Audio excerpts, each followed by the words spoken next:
We're talking about this alliance between the Big Ten, the Pac-12, and the ACC that felt silly from the beginning. And now you have a well-respected athletics director who's like, yeah, we're not doing that. No, we're not going to go from 9 Big Ten games to 8 Big Ten games, thus reducing our strength of schedule and eliminating the opportunity for us to play teams from the SEC or an independent like Notre Dame for the sake of adding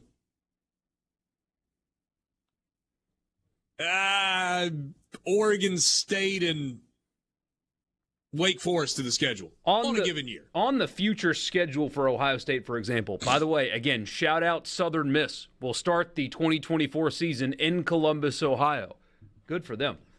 You've got Notre Dame, obviously, this year. Texas and Washington in 2025. Alabama is on the future schedule. Georgia is on the future schedule as well. Shout out Ohio State for not being afraid to schedule tough, first of all. And second of all, exactly. Could you imagine telling him, we're going to trade the Georgia game for a trip to Corvallis? How's that sound? Gene Smith had a lot to say today about this and other things. Not a lot of it made sense. This part of it actually made sense. It does, but the alliance doesn't make sense. So unfortunately, it has some issues. Yeah. Here's the part that I don't really understand. You remember how spectacular Ohio State Michigan was this year? Yep. Watching that game in the snow. It has been, and maybe this has been fan sentiment more than anything else. But fans of teams in the Big Ten in particular have often said, well, all these postseason games are played in domes or warm weather, therefore benefiting the Southern team. Kind of forgetting the fact that playing in perfect conditions as opposed to inclement conditions probably benefits both teams. But you've heard if you could get those Southern teams up here in the cold weather, there would be a legitimate home field advantage, which is altogether possible. Wisconsin playing at Camp Randall, second week of December, against, Mississippi State in a first-round playoff game. Okay. Sure. Might be an advantage for Wisconsin. It's about 12 degrees at kickoff with a little bit of wind off the lake and maybe some snow flurries. Could be an advantage. After the third bourbon drink, you don't notice it anyway. Yeah, generally speaking, though, the players on the field are not consuming bourbon during the game. Not saying it never happens, just generally speaking. It happened in an Egg Bowl, so, other than that. Yeah. I don't think they're lacing the Gatorade tubs with wild turkey. That would be a horrible thing. God. Yeah. You want blue Gatorade with your wild turkey or yellow? What do you got there? Whiskey Gatorade? Oh, my gosh. So we've heard about that, right?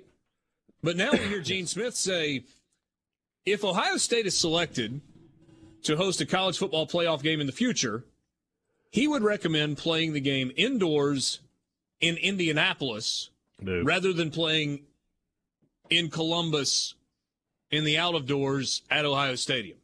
At the Kroger is where he wants to play. He thinks it would be better for the team not to have to play in bad weather. Ohio State would have an incredible home field advantage if they played the game in Indianapolis. It would still be their home venue.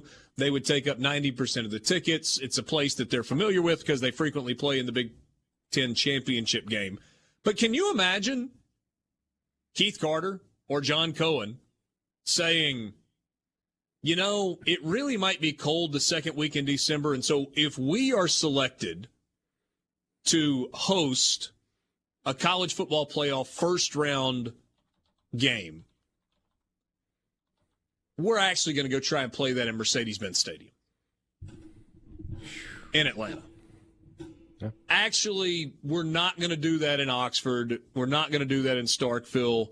We're going to try and work something out with the Saints and play it in the Superdome.